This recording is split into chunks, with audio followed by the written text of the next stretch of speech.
Halo, selamat datang di Katalis Kehidupan.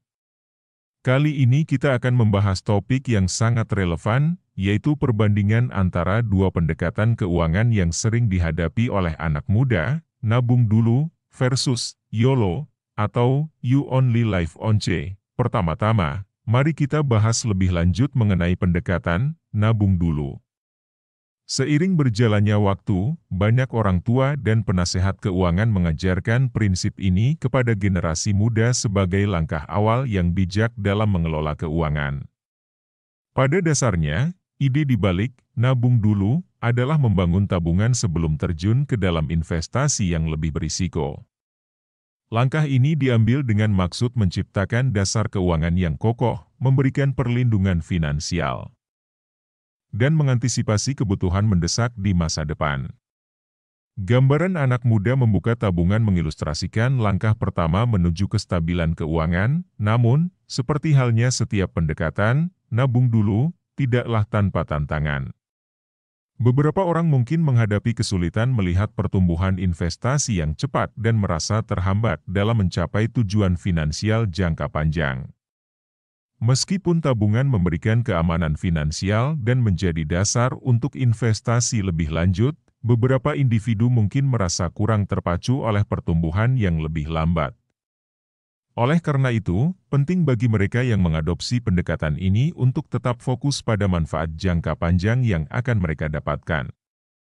Sementara itu, kita juga perlu melihat pendekatan alternatif, yaitu YOLO, atau You Only Live Once. Meskipun seringkali dianggap sebagai pendekatan yang lebih impulsif, YOLO menciptakan pengalaman hidup dan kebebasan finansial pada saat ini. Dalam keadaan ini, individu mungkin mengutamakan kebahagiaan dan kesempatan bisnis yang mungkin tidak muncul lagi di masa depan. Namun, risiko finansial yang lebih besar dan kurangnya perlindungan terhadap kejadian tak terduga perlu diperhatikan. Sebagaimana diilustrasikan oleh gambar anak muda yang mengejar aktivitas seru, YOLO menekankan arti kehidupan saat ini tanpa menunda kebahagiaan dan pencapaian impian. Apakah sebaiknya kita mengadopsi pendekatan nabung dulu atau YOLO? Pertanyaan ini sebenarnya tidak memiliki jawaban yang satu ukuran cocok untuk semua, karena keputusan ini sangat tergantung pada situasi dan tujuan finansial masing-masing individu. Bagi mereka yang mengutamakan keamanan finansial jangka panjang dan ingin membangun dasar keuangan yang kuat, pendekatan nabung dulu mungkin lebih sesuai. Di sisi lain, bagi mereka yang ingin mengejar pengalaman hidup dan kesempatan bisnis tanpa menunda kebahagiaan, YOLO bisa menjadi pilihan yang menarik. Namun, bisa jadi pendekatan terbaik adalah menggabungkan keduanya dengan bijak. Mengelola tabungan untuk menciptakan perlindungan finansial sambil tetap mempertimbangkan pengalaman hidup dan peluang bisnis dapat menjadi solusi yang seimbang. Dengan merinci dan memahami tujuan keuangan pribadi, setiap individu dapat menciptakan rencana finansial yang sesuai dengan kebutuhan dan nilai-nilai mereka sendiri. Saran untuk anak muda, untuk bebas financial atau financial freedom di usia muda, untuk mencapai kebebasan finansial di usia muda, anak muda dapat mengambil langkah-langkah konkret yang mendukung pertumbuhan keuangan jangka panjang. Berikut beberapa saran yang dapat membantu mereka menuju financial freedom. 1. Mulai menabung sejak dini. Anak muda sebaiknya mulai menabung sejak dini. Meskipun mungkin jumlah yang kecil pada awalnya, konsistensi dalam menabung dapat memberikan dasar yang kuat untuk investasi di masa depan. 2. Pelajari investasi. Mempelajari dasar-dasar investasi menjadi kunci.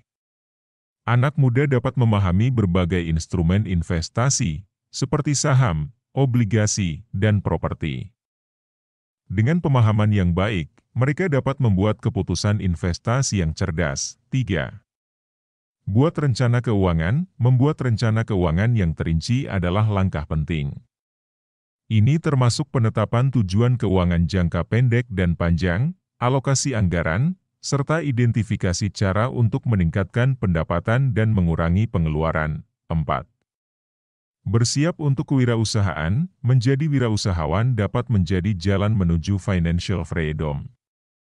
Anak muda dapat mengembangkan keterampilan kewirausahaan, menciptakan peluang bisnis, dan belajar dari pengalaman wirausaha yang telah sukses. 5. Investasi dalam pendidikan. Pendidikan yang berkelanjutan adalah kunci untuk meningkatkan peluang finansial. Anak muda dapat menginvestasikan waktu dan sumber daya dalam pendidikan yang sesuai dengan minat dan keahlian mereka, meningkatkan keterampilan yang dicari di pasar kerja. 6. Jaga keseimbangan antara risiko dan keamanan. Saat berinvestasi, penting untuk menjaga keseimbangan antara risiko dan keamanan. Portofolio investasi yang terdiversifikasi dapat membantu mengurangi risiko sambil meningkatkan peluang untuk pertumbuhan. 7. Bangun jaringan dan koneksi. Membangun jaringan dan koneksi di dunia bisnis dapat membuka pintu peluang baru. Networking dapat membantu anak muda mendapatkan wawasan, mentorship, dan peluang kolaborasi yang mendukung pertumbuhan finansial mereka. 8. Jaga kredit dan keuangan pribadi. Menjaga kredit yang baik dan manajemen keuangan pribadi yang bijak adalah elemen penting dalam mencapai financial freedom. Anak muda dapat memahami pentingnya mengelola utang, membayar tagihan tepat waktu, dan menjaga catatan keuangan dengan baik. 9. Pertimbangkan keseimbangan hidup dan kesejahteraan. Selain fokus pada aspek keuangan, anak muda juga sebaiknya memperhatikan keseimbangan hidup dan kesejahteraan mereka. Kesehatan mental dan fisik yang baik dapat meningkatkan produktivitas dan kreativitas, yang pada gilirannya dapat mempercepat pencapaian tujuan finansial. Dengan menggabungkan saran-saran ini dan konsisten dalam usaha, anak muda dapat membangun fondasi yang kuat untuk mencapai financial freedom di usia muda. Ingatlah, setiap keputusan keuangan memiliki konsekuensi, jadi penting untuk memiliki rencana dan tujuan yang jelas. Bagaimanapun, yang terpenting adalah menemukan keseimbangan yang tepat antara menikmati hidup sekarang dan merencanakan masa depan yang stabil. Terima kasih sudah menonton. Jangan lupa like, subscribe, dan beritahu kami pendapat kalian di komentar. Sampai jumpa di video berikutnya.